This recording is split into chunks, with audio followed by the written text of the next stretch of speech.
Emma stared at the phone screen, her hands shaking. The message was only 7 words long, but it would destroy 3 lives forever. What she read next will make you question everyone you trust. This is a true story about betrayal so devastating, it will change how you see friendship and love forever. But first, let me ask you something. How well do you really know the people closest to you? Stay until the end, because what happened to Emma could happen to anyone, including you. 3 years ago, Emma thought she had won the lottery of life. She had Sophie, her best friend since college orientation day. Picture this, 2 girls, lost and scared, bumping into each other at the campus cafeteria, spilling coffee everywhere. They laughed so hard that day, other students stared. From that moment, they were inseparable. Sophie was everything Emma needed in a friend, loyal, supportive, the sister she never had. Then came Jake. Oh, Jake. Emma met him at Sophie's birthday party 2 years later. He was the guy who noticed Emma sitting alone, who brought her cake when she was too shy to get it herself, who asked about her dreams instead of just her major. And here's the beautiful part: Sophie loved that Emma and Jake fell for each other. She'd literally squeal with excitement, planning their dates, giving Emma pep talks before big relationship moments.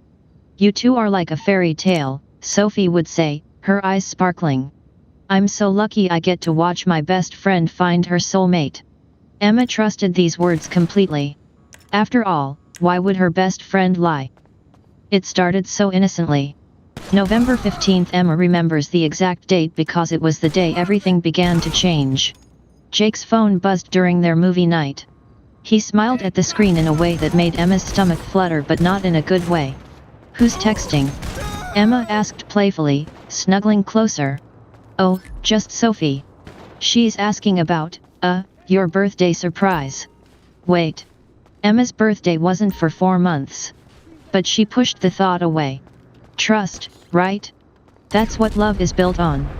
Then Sophie started texting Emma differently. Shorter responses. Taking hours to reply to messages that used to get instant responses. When Emma asked to hang out, suddenly Sophie was super busy with work. But here's what Emma didn't know: Sophie was posting Instagram stories constantly. At coffee shops, at the park, at places they used to go together.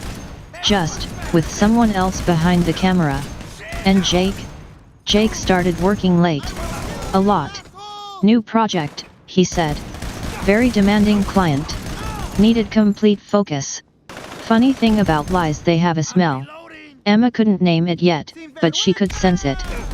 December 20th, Jake's birthday. Emma had planned everything perfectly: his favorite dinner, a handmade photo album of their memories, tickets to see his favorite band next month.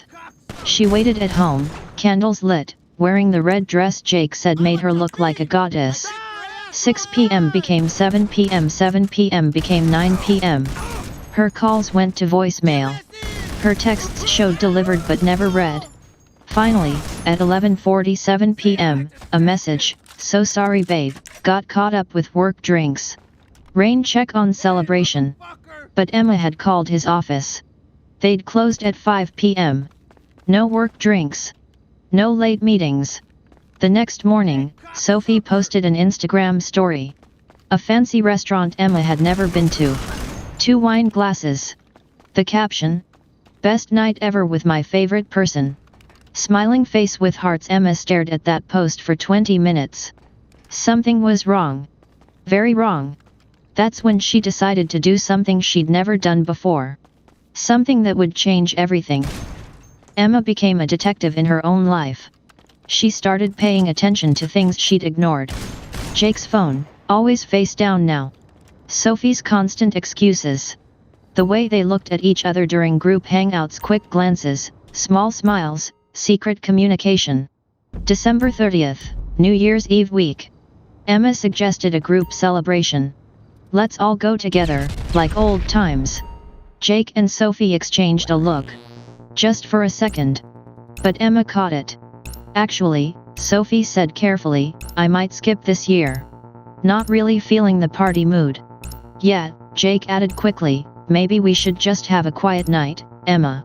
Just us." But Emma had already made her decision. New Year's Eve night, she told Jake she was sick. Food poisoning. Go without her. Are you sure? Jake asked, but Emma could hear the relief in his voice. Positive. Have fun. The moment Jake left, Emma got dressed and drove to downtown. The place they'd talked about celebrating. She parked across the street from the main party venue and waited. At 9:15 p.m., she saw them. Jake and Sophie, walking hand in hand, laughing, completely lost in each other. Emma watched her boyfriend kiss her best friend right there on the street, watched them disappear into the crowd of celebration. She sat in her car for 3 hours, crying silently, watching the fireworks through her windshield, realizing her entire life had been a lie. January 3rd, Emma had spent 3 days in bed, calling in sick to work, ignoring calls from both Jake and Sophie. She was planning how to confront them, what to say, how to even begin. Then Jake came over with soup, acting like the caring boyfriend, asking if she felt better.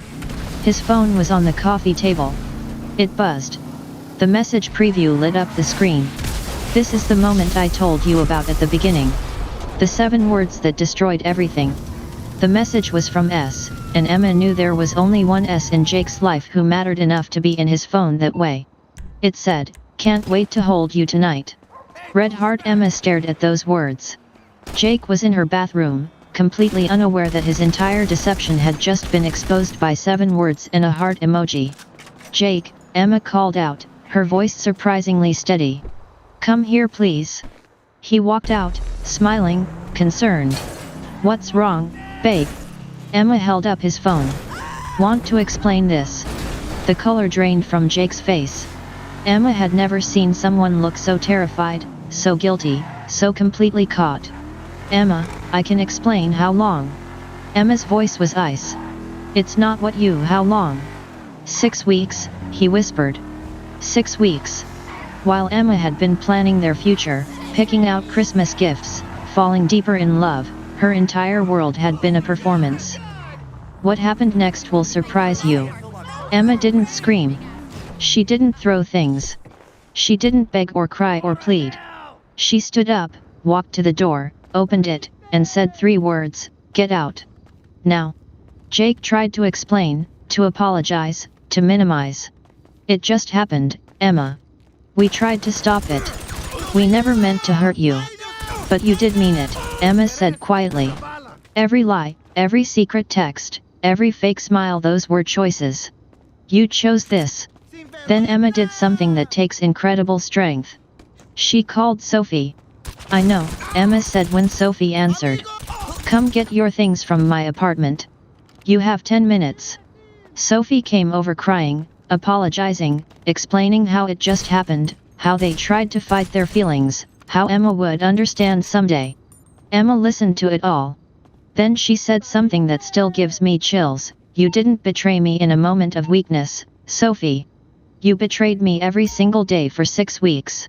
Every time you hugged me, every time you asked about my relationship, every time you smiled at me, those were choices to keep destroying me.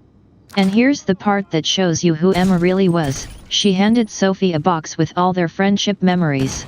Photos, letters, inside jokes written on napkins. "Take these," Emma said.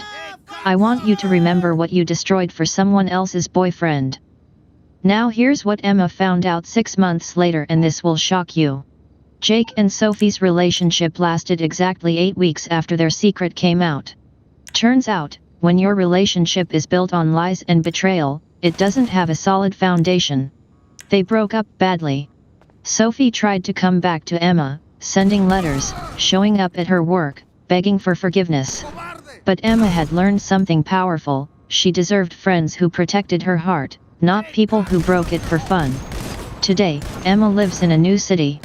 She has friends who've earned her trust through consistency, not just words. She's learned to love carefully but completely. And Jake? He's tried to contact her 17 times in 2 years. Emma's response? She changed her number. Because sometimes the most powerful thing you can do is refuse to let people who've shown you who they really are get another chance to prove it. Emma's story taught me this: trust isn't just about believing in people. It's about believing in people who've shown they deserve it. What would you have done in Emma's situation? Let me know in the comments. And remember, the right people don't betray you. They protect what you've given them like the treasure it is. If this story affected you, hit that like button, subscribe for more true stories, and remember, you deserve people who choose you every single day, not just when it's convenient.